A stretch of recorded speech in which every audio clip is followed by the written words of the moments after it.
Buenos días a todos. Disculpen la demora. Tuvimos aquí una falla técnica. Pero bueno, ya estamos aquí. Traemos perdón por los 15 minutos de retraso.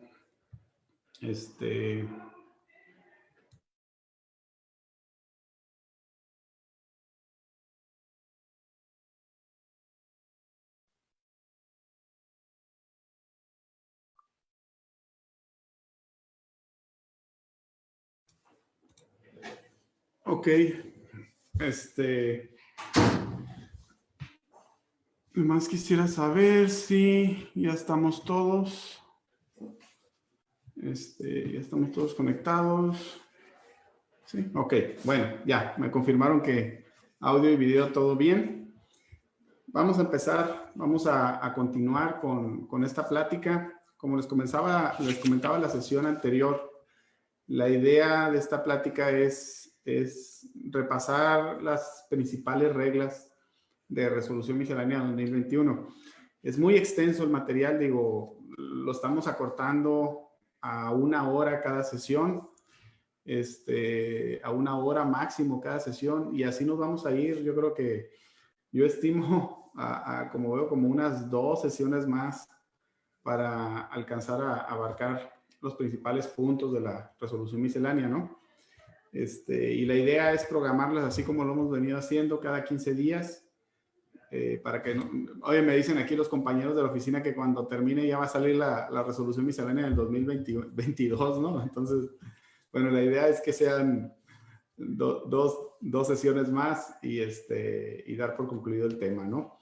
Y bueno, y se aceptan cualquier sugerencia, cualquier comentario, cualquier tema que quisieran que nosotros abordáramos, pues estamos en la mejor disposición de platicar sobre ello, ¿no? Bueno, sin más preámbulo, vamos a darle entrada al tema. A ver, permítanme.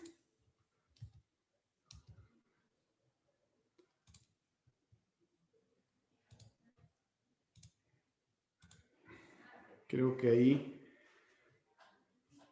ya tenemos la presentación. Bueno. Ok.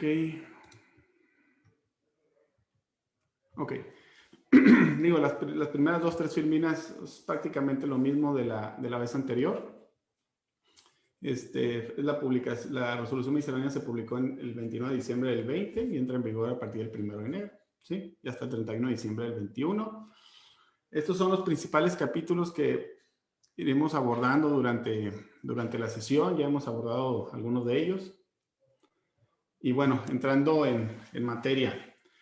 La vez pasada nos quedamos, me voy a regresar en disposiciones de código fiscal, y continuaremos con estas disposiciones de código fiscal, ¿no?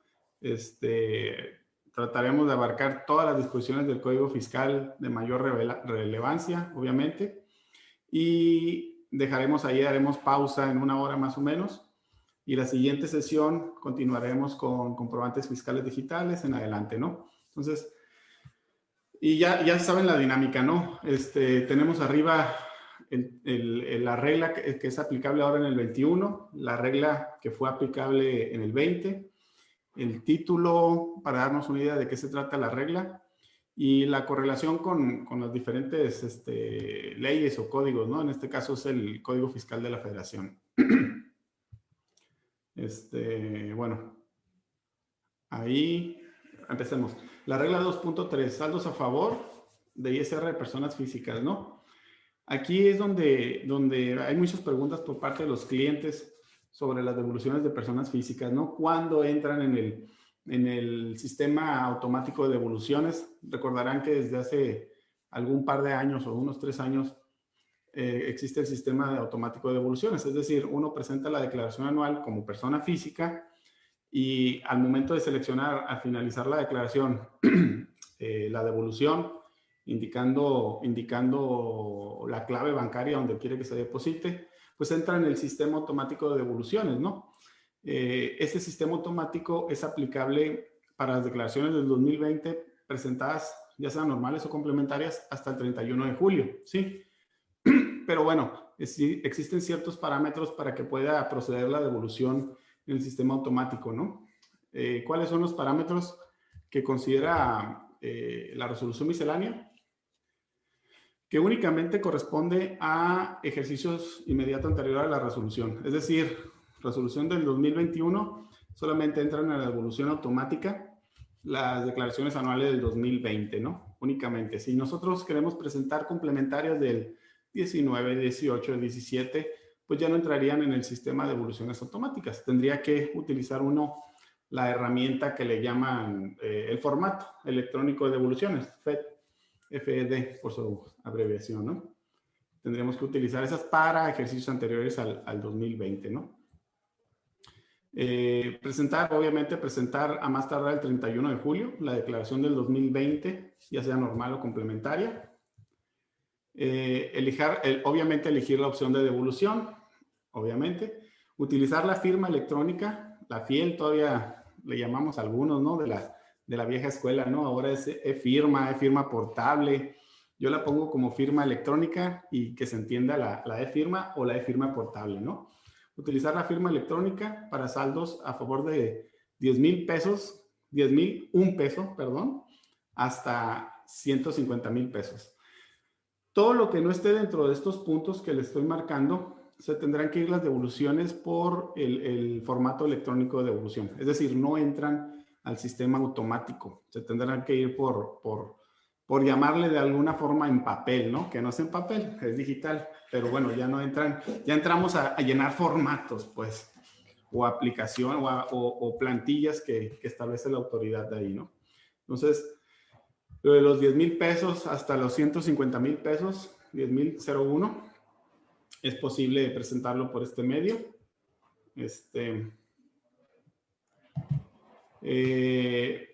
Hay una opción de poder utilizar la contraseña para saldos a favor de 10,000 hasta 150,000.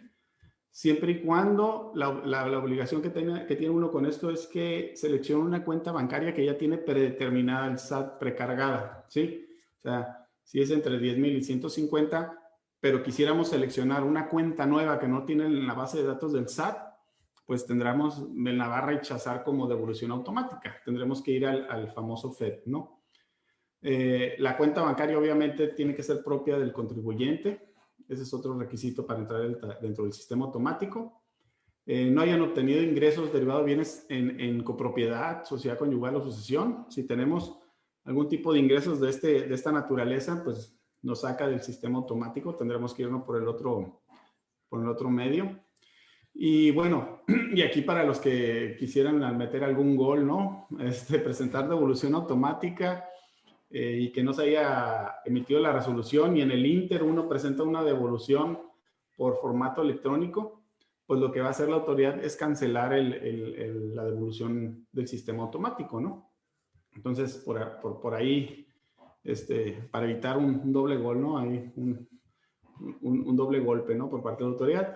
Tampoco podrán utilizar este sistema aquellos que se encuentren como no localizados, enlistados de acuerdo al 69 del Código Fiscal, la presunción del 69, o sea, contribuyentes que estén en una lista de presunción del 69B o la lista definitiva del 69B, los famosos CEFOS, lista negra y lista gris, así como aquellos que obtienen CFDIs de contribuyentes listados en el 69 y 69B. Si estás tú involucrado por alguna razón en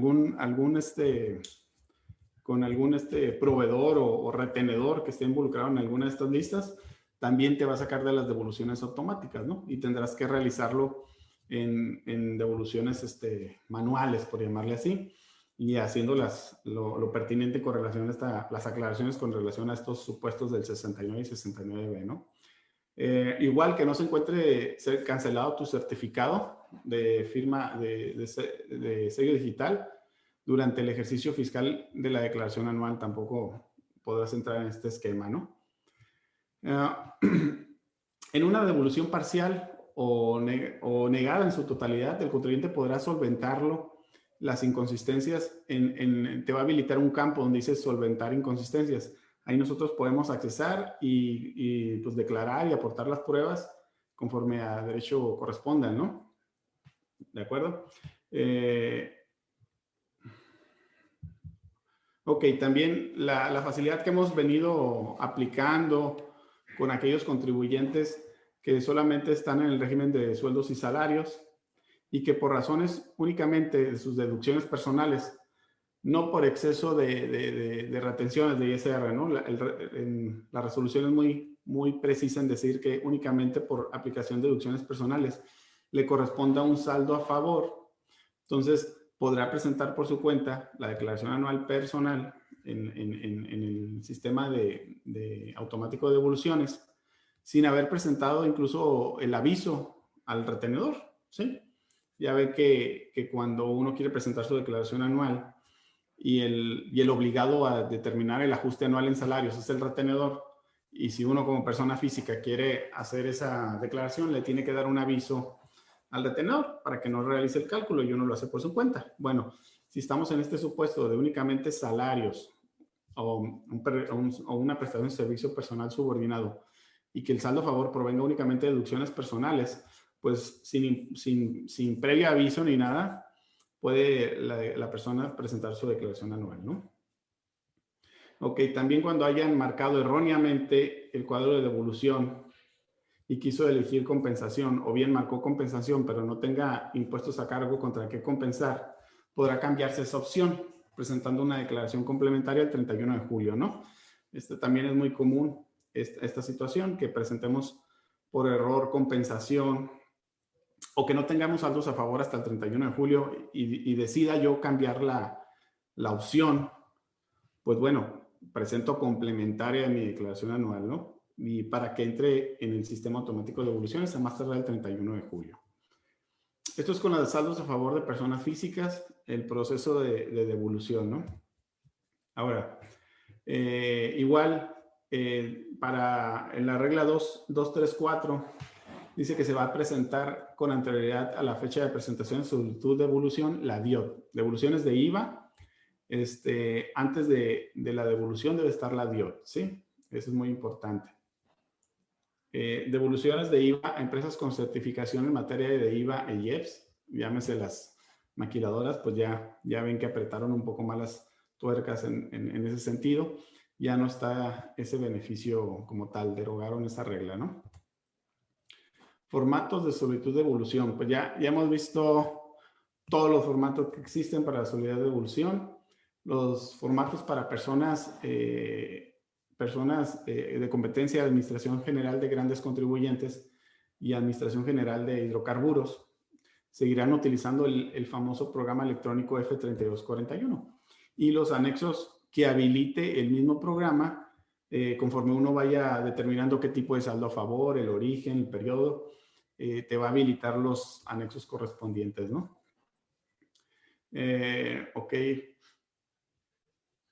Ok, también recordemos que en la Ley de Impuestos sobre la Renta, cuando un trabajador tiene saldos a favor, producto del ajuste anual que realiza el propio retenedor, el trabajador tiene el derecho y el retenedor la obligación de irle compensando su saldo a favor contra las retenciones de salarios del propio diciembre y todavía tiene el siguiente año fiscal para realizar las compensaciones del saldo a favor del trabajador. Bueno, si eso no se llegara a concluir, o sea, pasó el año y todavía tiene un remanente de saldo a favor, el trabajador podrá solicitar esa devolución, ¿sí? Y deberá atender la ficha técnica 13 del Código Fiscal, solicitud de devolución de cantidades a favor de otras contribuciones. Esa es la ficha técnica que deberá utilizar para solicitar la devolución, ¿no? Ok, le deberán contar con la FIEL, eso ya es un hecho. Y bueno, también tenemos el caso, y ahorita es muy sonado, porque en las devoluciones de saldos a favor, pues normalmente la autoridad te anda poniendo 1000 pretextos para detenértela, para hacer largo el cuento o para negar la devolución. Entonces, uno como contribuyente, lo hemos visto en varios casos, se van a la defensa legal. Llega 1 o 2 años, o 1 año, 2, 3, no sé, se obtiene una resolución favorable para la devolución de las cantidades a favor. Entonces aquí hay algo específico, dice que las solicitudes de devoluciones de resolución o sentencia se deberán presentar en cualquier módulo del SAT, de la Administración Desconcentrada de Servicio del Contribuyente. Salvo que se trate de competencia de la Administración General de Grandes Contribuyentes, deberán presentar directamente el escrito y la documentación en ventanilla de dicha unidad en la Ciudad de México, ¿sí? Entonces, para aquellos que tengan ese saldo a favor producto de una resolución o sentencia, deberá ser directamente en el módulo de servicio del contribuyente, ¿no? Y no por el FE, sistema de devoluciones, electrónico de devoluciones, o sistema automático para las personas físicas, no. Tendrá que ser directamente en el módulo de servicios del contribuyente, ¿no?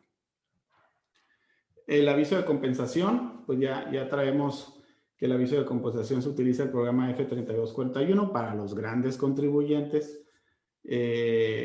Recordemos que en remanentes de compensación, es decir, compenso yo una primera vez, presento el F3241 hablando de grandes contribuyentes, y los remanentes que seguiré compensando, pues ya no es necesario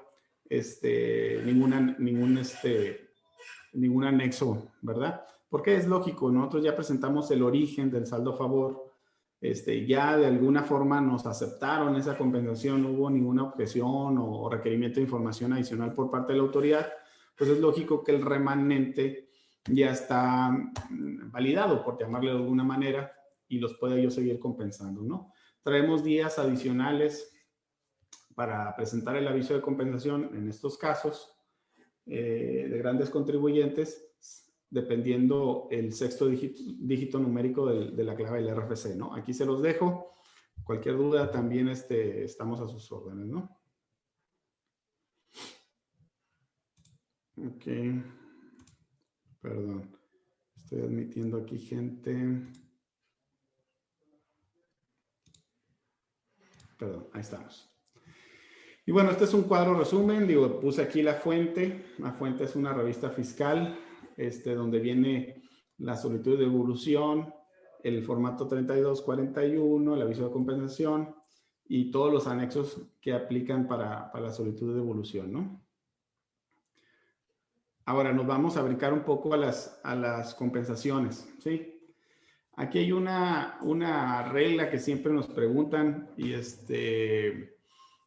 digo, ya son menos los saldos a favor que tenemos del 31 de diciembre de 2018 para atrás, pero todavía hay empresas que los tienen, que no se atreven o no quisieran irse por el camino largo muchas veces, ¿no? De la devolución de saldos a favor. Entonces dicen, bueno, pues estos saldos que son viejitos, pues los voy a ir compensando poco a poco, ¿no? Y es como lo han venido aprovechando, ¿no? Vía compensación en lugar de devolución. Entonces aquí es una, por llamarla así, cuando se canceló la compensación universal, sí, por aquello de las prestadoras de nómina que compensaban saldos a favor contra las retenciones de salarios y quisieron evitar toda esta situación y cancelaron la compensación universal, pero no, en cierta forma no lo cancelaron para los saldos a favor de diciembre del 2018 para atrás. Es decir, si hay cantidades a favor generadas al 31 de diciembre del 18, se podrán compensar contra las cantidades a cargo de meses, años siguientes, pero por adeudos propios, ¿sí? Es decir, no puedo compensar un saldo a favor de IVA o un saldo a favor de ISR en una declaración anual contra retenciones, porque no es un adeudo propio. Sin embargo, lo que está ahorita prohibido con saldos recientes después del 31 de diciembre del 2018 es compensar saldos a favor de IVA contra ISR. Eso sí no se permite, pero bueno, cuando son del 2018 hacia atrás, puedo compensar un saldo a favor propio de IVA contra un saldo a cargo propio de ISR o viceversa, ¿no? Eso está permitido, ¿sí? Obviamente, si lo que voy a compensar es IVA, se deberá tener presentada la DIOT, ¿no? correspondiente a la fecha en la declaración donde se aplica la compensación. Antes de compensarlo físicamente en la declaración, tendré que presentarla a Dios, ¿no? Previo a esa declaración, ¿no? Eso es un requisito que algunas veces se nos pasa. Digo, ahorita ya no, ¿verdad? Porque son saldos viejísimos del 2018. La DIOT tiene que estar presentada forzosamente, ¿no? En los casos que proceden. Y la otra regla, la 2.3.12, bueno, estábamos hablando de avisos de compensación, pero estábamos hablando mucho de avisos para grandes contribuyentes, ¿no? O la Administración General de Hidrocarburos. Pero bueno, para los mortales como nosotros, ¿no? Ahí está la regla 2.3.12 que no se presenta aviso de compensación y sus anexos, obviamente, cuando tanto el impuesto a cargo, perdón, como el impuesto a favor como el impuesto a cargo se haya declarado en el sistema de declaraciones del SAT, ¿no? Es decir, el sistema electrónico del SAT, las declaraciones donde uno presenta el saldo a favor y el saldo a cargo, estén en esos medios, no es necesario algún aviso de compensación, ¿no? Obviamente porque al momento de declarar el saldo a favor, pues uno tiene todo el origen, ¿no? El periodo y la cantidad, el IVA acreditable, bueno, el ISR que se declara a favor, y en la declaración donde uno lo compensa, te pide el detalle de todo el origen del saldo a favor. Entonces, prácticamente la información que te pedía en el F3241, por llamarle así, pues ya lo tienes en una declaración, ¿no? Entonces, esa es la ventaja para los que no son grandes contribuyentes, en no presentar ningún tipo de anexo, ¿no? Ni aviso siquiera. Para concluir con este tema de devoluciones y compensaciones de saldos a favor, pues tenemos la devolución de IVA en periodo preparativo. Digo, sí nos ha presentado el caso de clientes, contribuyentes, donde solicitan, digo, no ubican este artículo 5, fracción sexta de la ley del IVA, ¿no? Donde cambiaron las reglas a partir de enero del 2017, si mal no recuerdo, donde uno podía presentar las devoluciones de IVA en periodo preoperativo como cualquier otro tipo de periodo durante la vida de la empresa. Es decir, oye, no he empezado a vender de manera reiterada o no he empezado a tener actos grabados ya sea el 16, 8, 0% de impuesto en mis ventas. Y sin embargo, yo todas las inversiones que realizo en activo fijo, en construcciones, propios gastos que haga previos a la enajenación de mi producto, pues voy generando un saldo a favor. Entonces, yo lo que hacía era presentar la solicitud de devolución y va para adelante como cualquier otro periodo.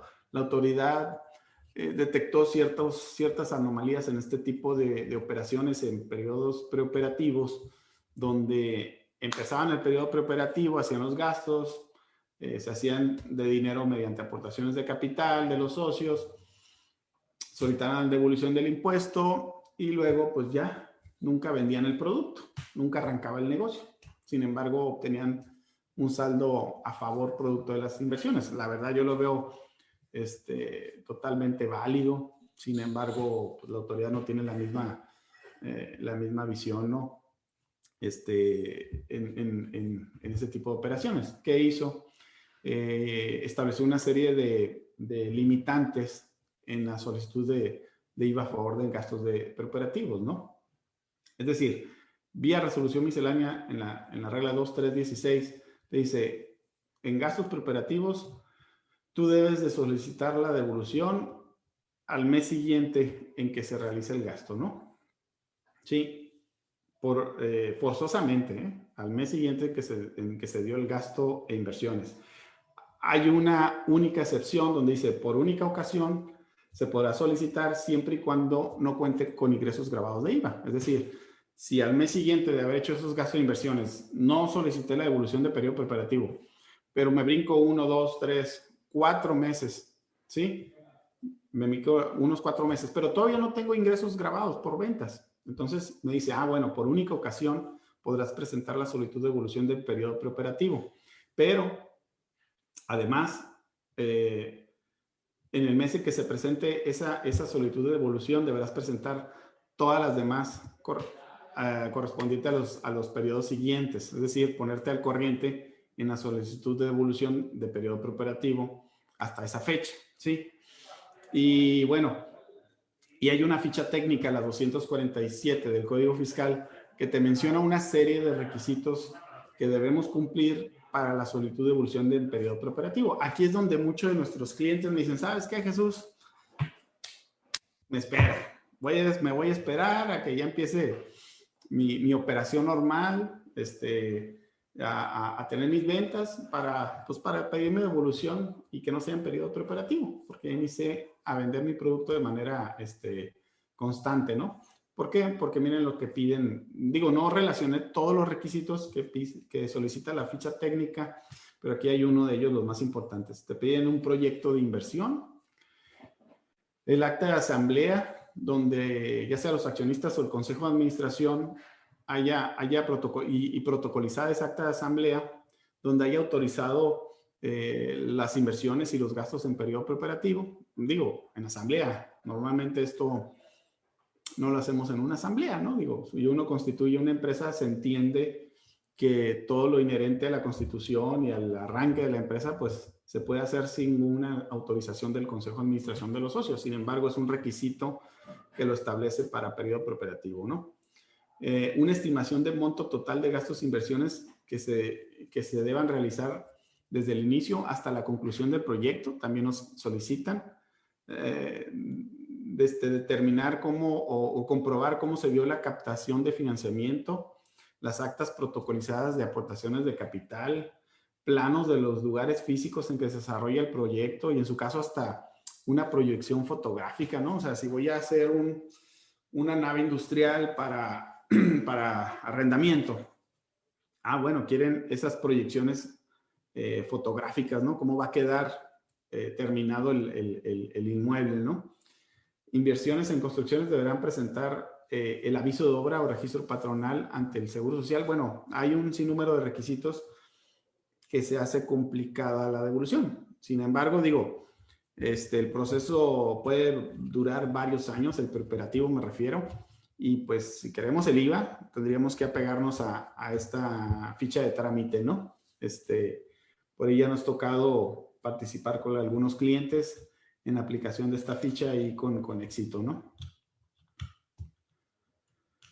Déjenme. Ok, la siguiente regla.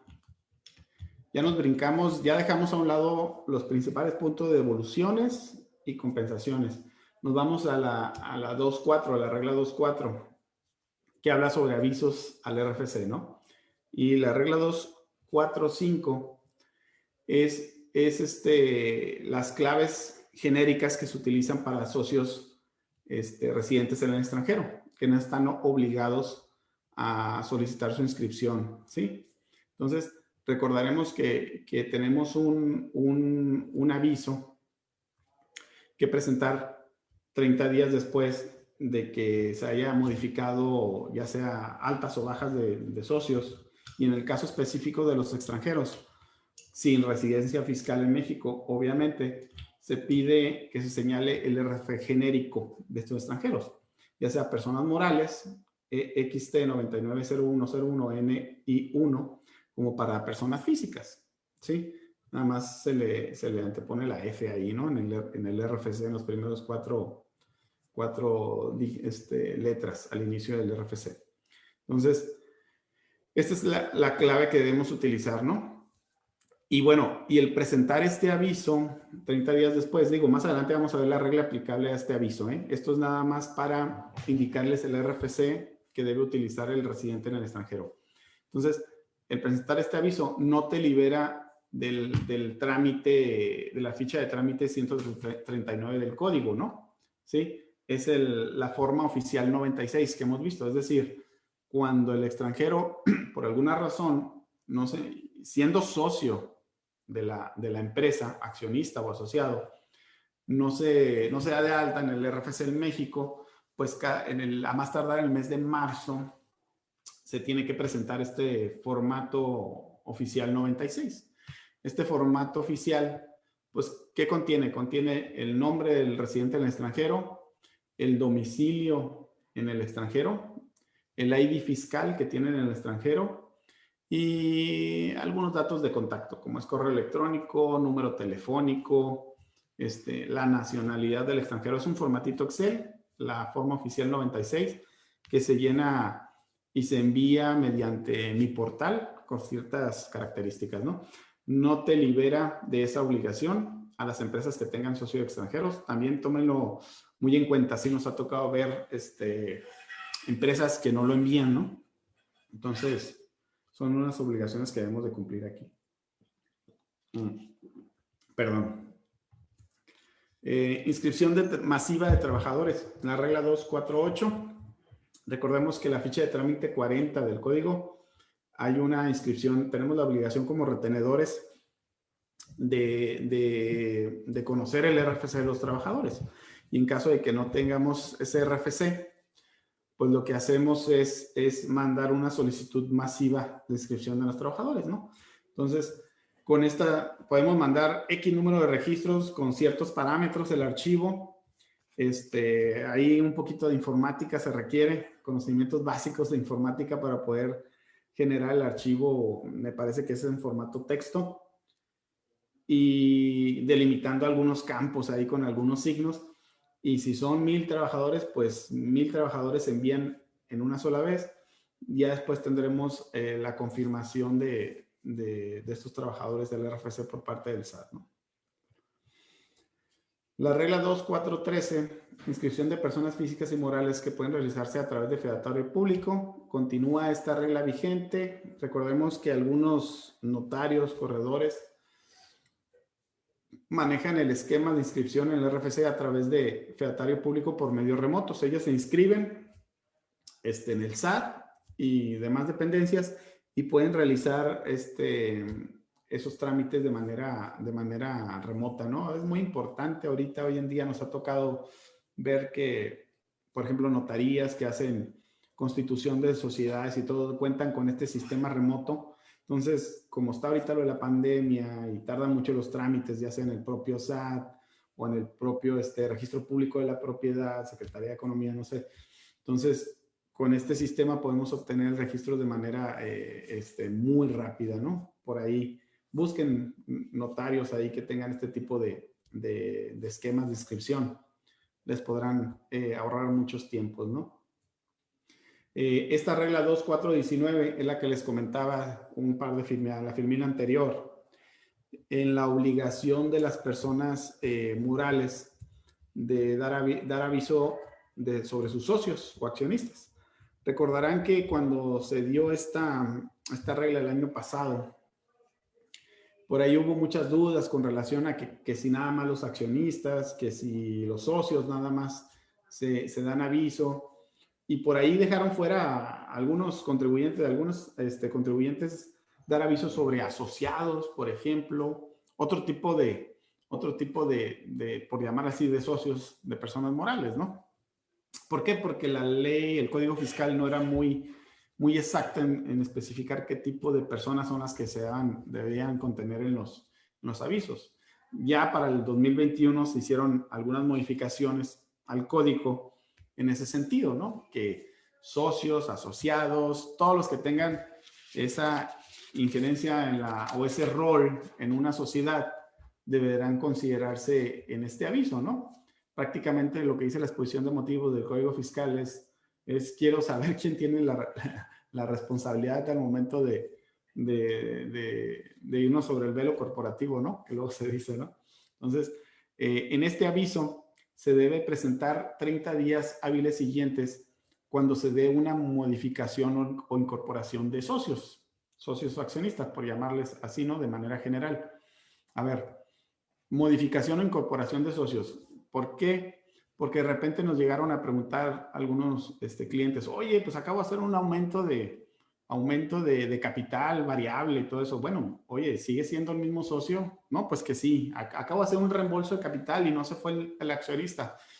sigue siendo el mismo socio. Entonces, en esos tipos de movimientos, oye, doné acciones a una persona, a un hijo que ya estaba incorporado como accionista. O sea, no ha habido altas y bajas de socios. Entonces, en ese tipo de movimientos de capital, no es necesario presentar el aviso. Cabe la aclaración. Entonces, nada más cuando entran o salen accionistas. Es decir, reembolsos de capital donde sale el accionista, donación de acciones puede ser, enajenación de acciones donde entran o salgan nuevos accionistas. ¿Qué más puede ser? Aportaciones de capital, obviamente, donde se incorporen nuevos accionistas. En ese tipo de situaciones, tenemos 30 días hábiles para presentar el aviso. Únicamente informamos el nombre del accionista que entra o sale, así como su clave en el RFC. Y dentro de la ficha técnica 295, donde vienen las especificaciones de este tipo de aviso, te establece como principal o primordial requisito en anexar en PDF o bueno, en un archivo zip, ¿sí? El acta de asamblea donde se vea la entrada o salida de ese accionista, ¿no? Entonces, también ténganlo muy en cuenta este tipo de avisos, ¿no? Por ahí, si les interesa algún comentario adicional, pero les digo, hay ciertas obligaciones relacionadas con avisos en el RFC que si no las presentan y las llegase a detectar la autoridad, la regla 2419 es una de ellas, y las llega a detectar la autoridad, te pueden restringir a la empresa, porque es la obligada a presentar el aviso, restringir el uso de sellos digitales. Aguas, es muy delicado eso, ¿no?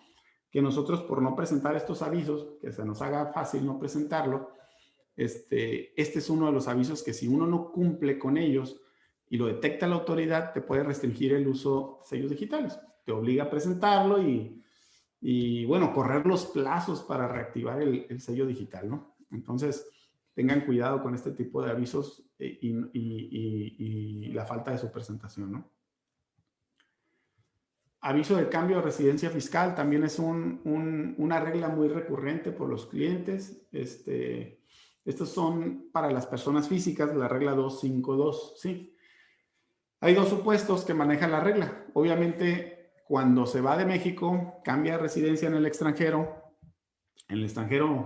donde ustedes se imaginen, y deje de tener ingresos de México, suspenda actividades. Es decir, nosotros cuando el extranjero se presente con la ficha técnica 73 del código, un aviso de suspensión mediante su firma electrónica o su contraseña.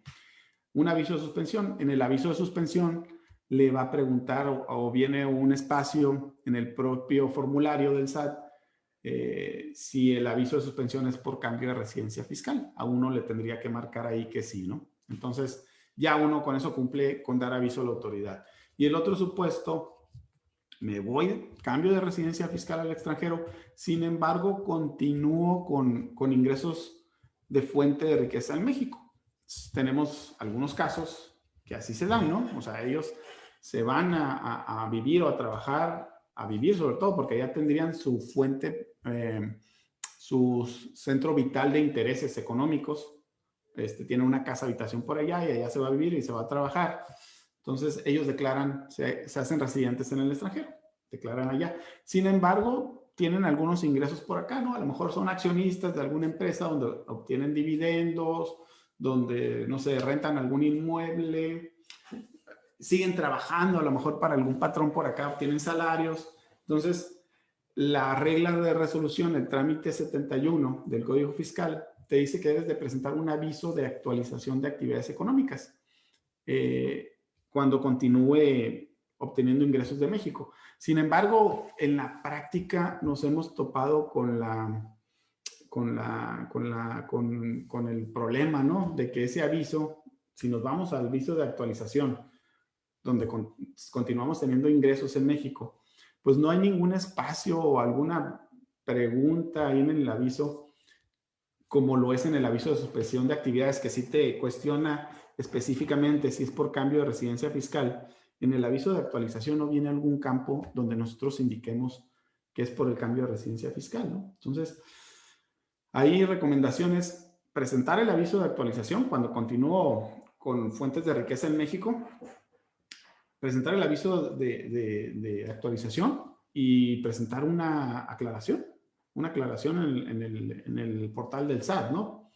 Hemos tenido el caso de algunos clientes donde presentamos de esa manera, presentamos la aclaración y la respuesta del SAT ha sido de que presenta tu consulta con base al artículo 34 del código. Consulta sobre caso concreto, ¿sí? Entonces, por ahí tengan en cuenta esto, ¿no? Que a lo mejor nos va a llevar hasta esa instancia de presentar una consulta sobre caso concreto con base al artículo 34 del código para obtener una resolución por parte de la autoridad, ¿no? Entonces, eso es en el caso nada más cuando continúo con actividades en México. Cuando es suspensión de actividades, me voy y ya me voy a vivir al extranjero y opero allá en el extranjero únicamente, pues es el aviso de suspensión. ¿De acuerdo? En las personas morales, cambio de residencia fiscal, ahí básicamente es el famoso aviso de cancelación en el RFC por liquidación total de activos o el inicio de liquidación o cambio de residencia fiscal, ¿no?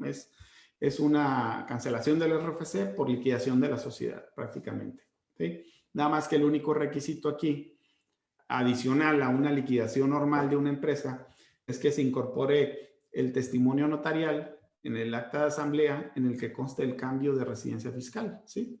Que contenga los datos de inscripción ante el registro correspondiente. Es decir, tendría que yo hacer el registro en el extranjero, en el IRS, por ejemplo, en Estados Unidos, y eso hacerlo constar en una asamblea que celebre por la liquidación de la sociedad aquí en México, ¿no? Es un requisito que debo cumplir para el cambio de residencia fiscal de personas morales, ¿no?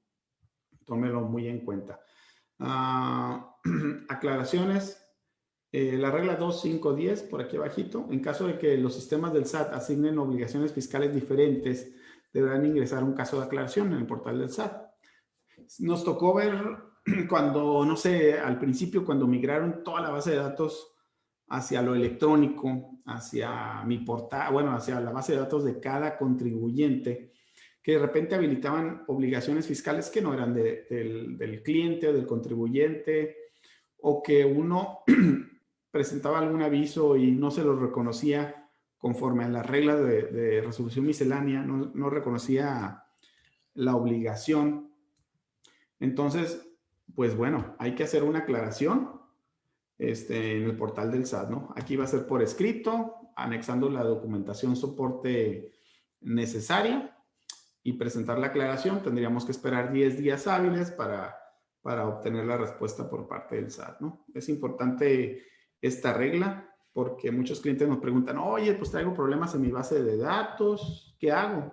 O sea, porque si me meto al cuestionario de obligaciones y trato de corregirlo, no se corrige, dice. Bueno, pues aquí está la regla, la 2510. Con fundamento en la regla 2510, vengo a hacer la aclaración de mis obligaciones fiscales. Perdón. Y anexo la documentación soporte, ¿no? ¿De acuerdo?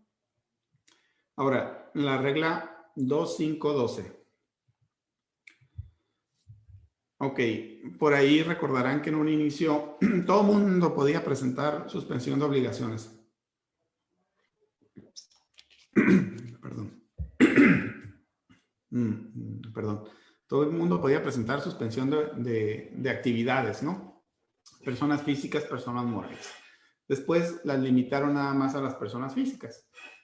Y las personas morales seguían, pues, prácticamente sin tener operaciones, pero presentando declaraciones en ceros, ¿no? Entonces habilitaron en resolución miscelánea esta facilidad para las personas morales, la regla 2512, donde te establece que podrá suspender por única ocasión la persona moral actividades, ¿no? Siempre y cuando se cumplan con los siguientes requisitos: que tenga domicilio localizado, opinión de cumplimiento positiva, no se encuentre, perdón, no se encuentre publicado en los listados del 69, tampoco en los listados del 69B, que no hayan sido revocados, restringidos sus sellos, cancelados sus sellos o restringidos temporalmente. Esos son los requisitos para que uno pueda presentar por única ocasión el aviso de suspensión de actividades. Deberá presentar un caso de servicio o solicitud en mi portal, atendiendo la ficha de trámite 169 del Código Fiscal, ¿no? Esa suspensión tendrá una duración de 2 años. Variablemente uno la presenta, tiene 2 años, la cual podrá prorrogarse solo hasta en una ocasión por 1 año más. Es decir, puedes estar en suspensión 3 años, ¿no? Siempre que antes del vencimiento de esos 2 años uno presente el aviso de prórroga de la suspensión, ¿no? Nos ha tocado ver que clientes estaban en suspensión de sus personas morales y se les pasó antes de esos 2 años presentar el aviso de una prórroga de 1 año más. Entonces, de repente se dieron cuenta de que la opinión de cumplimiento de las personas morales ya salían con obligaciones omitidas, declaraciones no presentadas, acudiendo a la autoridad o haciendo alguna consulta concreta, pues se dieron cuenta de que no presentaron ese aviso de prórroga dentro de esos 2 años que le da la autoridad, ¿no? Entonces los activan nuevamente y empiezan a generar esas obligaciones. Tengan mucho cuidado con eso, ¿no? Porque de repente les pueden quedar requerimientos inmediatamente y eso genera multas, ¿no? Aun y cuando las declaraciones estén en ceros, pues ya previo requerimiento, pues ya se te va generando multas, ¿no? Entonces tengan cuidado con esos 2 años y la prórroga, ¿no? ¿De acuerdo? En caso de que, pues ya después de esos 2 años, 3 años, si todo salió bien, pues se reactiva la empresa.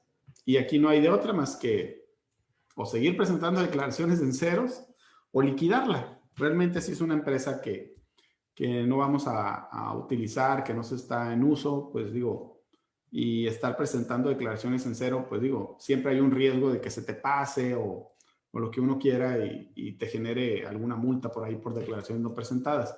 Entonces, contemplen la opción de liquidar la sociedad, ¿no?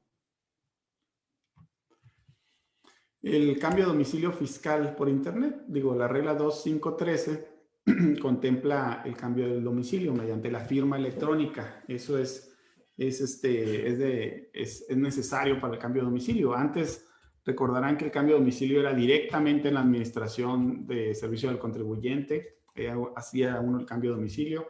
Posteriormente migró a los avisos por internet, presentamos el cambio de domicilio e invariablemente teníamos que dejar la documentación soporte en administración previa cita. Y ahora ya migró a este esquema. Puede uno presentar un cambio de domicilio utilizando la firma electrónica y se genera de manera automática el cambio de domicilio, siempre y cuando, sin presentar comprobante alguno, siempre y cuando tengas, y así lo establece la resolución miscelánea, un buen historial de obligaciones fiscales presentadas, ¿no? Es decir, si yo voy al corriente en el pago de impuestos, no tengo algo que le llame la atención a la autoridad, que esté localizado, etcétera, puedo presentar el cambio de domicilio como firma electrónica por la página de internet del SAT y que quede con efectos automáticos, ¿no? Sin embargo, quienes no sean habilitados de manera automática, como lo mencioné hace ratito, deben concluir el trámite en las oficinas del SAT, cumpliendo con una ficha técnica, la 77 del código, ¿no? Que te va a solicitar comprobante de domicilio y algún otro requisito más para que proceda el cambio de domicilio, ¿no? Es decir, lo inicio por internet y lo concluyo directamente en las oficinas del SAT, ¿no? Sí, eso es para quienes de alguna manera, como lo llaman en la regla, no cuenten con buen historial, ¿no? Entonces, el cambio de domicilio ya es más fácil dentro de lo que cabe.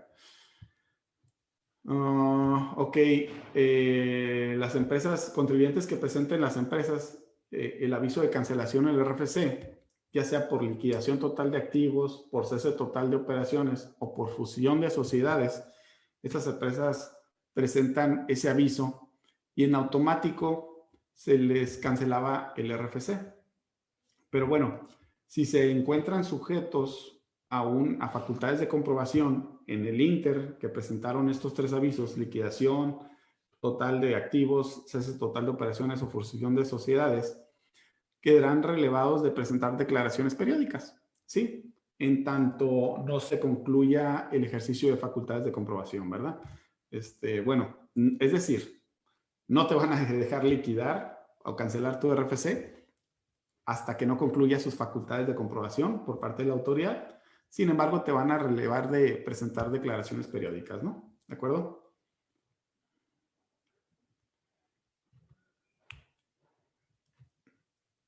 Ok, la regla 2527. Perdón, se me pasó comentarles.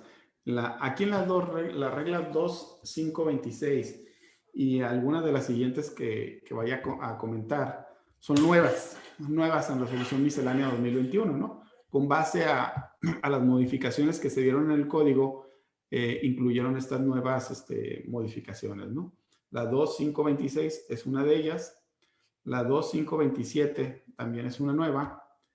Es decir, recordarán que en el Código Fiscal se estableció que podrá el SAT, por mutuo propio, suspender o disminuir obligaciones de los contribuyentes, bajo el argumento de que existe mucha gente empadronada en el Registro Federal de Contribuyentes que no tiene movimientos, que no tiene operaciones. Entonces, con el afán de depurar este tipo de contribuyentes, se estableció que podrá ser la suspensión o disminución de obligaciones de manera incluso hasta retroactiva, sin necesidad de un aviso por parte del contribuyente, cuando en un plazo de 3 ejercicios fiscales previos a la realización del acto de suspensión no haya tenido alguna actividad. Es decir, contribuyente que ahorita hace 3 años no vendió nada, no compró nada, esté totalmente sin CFDIs emitidos ni recibidos, no tengan ningún tipo de actividad, pues podrán suspender. Obviamente, esto vulnera los derechos del contribuyente. Sin embargo, en la misma regla se establece que el contribuyente podrá hacer las aclaraciones correspondientes y aportar las pruebas que considere necesarias, ¿no?, para su reactivación. Pero ya tendrá que ir el contribuyente a tocarle la puerta a la autoridad para que se considere su reactivación, ¿no? Esa es una regla nueva. La otra regla, la 2528, recordarán que en el artículo 27, si mal no recuerdo, se establece que deberán de mantener actualizada tanto su dirección de correo electrónico como número telefónico. Entonces siempre salió la pregunta: oye, ¿cómo? Pues el código me establece que lo mantenga actualizado, pero no me dice cómo o cuándo. Entonces esta regla 2528 te dice que se tendrá como actualizado, ¿sí?, cuando haya habilitado su buzón tributario, trámite 245. Esa es una forma que se considera como actualizado. Cuando se haya inscrito al RFC las personas físicas con ACURP, recordarán que hay una posibilidad de inscribirse con ACURP cuando no tienen actividades económicas, ¿no? Y si tienen actividades económicas, vienen una serie de requisitos adicionales. Pero bueno, este tipo de inscripción con ACURP también se considera como actualizado el correo electrónico y el número telefónico. La inscripción en el RFC de personas físicas, también inscripción en el RFC de personas morales en la administración desconcentrada de servicio al contribuyente. La inscripción en el RFC de personas morales a través de fedatarios públicos y medios remotos también. El cambio de domicilio fiscal a través del SAT o en administración local también se considera actualizado dirección y correo electrónico, correo electrónico y número telefónico, y la reanudación de actividades, ¿no? Estos son los supuestos. Existen otros 2 supuestos que no incluye aquí, pero estos son los supuestos más relevantes donde se considera como actualizado esta base de datos, ¿no? Y bueno, yo creo que hasta aquí vamos a dejar por esta ocasión la sesión. Todavía tenemos unos temas, sí la estimaba yo para unos 40, 50 minutos de la plática. Y todavía nos quedan algunos temas que abordar, ¿no? Comprobantes fiscales, contabilidad, los principales puntos. Vamos a ir manejándolos perdón, vamos a ir manejándolos en unos 15 días más. Yo estimo que unas 2 sesiones más y concluimos con estos temas. Y pues quedamos a sus órdenes. Cualquier duda que tengan, cualquier comentario son bienvenidos y recibimos algunas dudas de la sesión anterior, se contestaron inmediatamente y pues esperamos lo mismo de esta sesión y la siguiente, ¿no? Pues muchas gracias por conectarse, por estar un ratito aquí con nosotros y echarse el cafecito, ¿no? En estos casi 50 minutos. Disculpen la demora, digo, algunas fallas técnicas, pero bueno, ahí seguimos al pendiente y cualquier cosa, pues estamos a sus órdenes aquí en RBC y compañía, ¿no? Gracias, que estén muy bien. Buen día.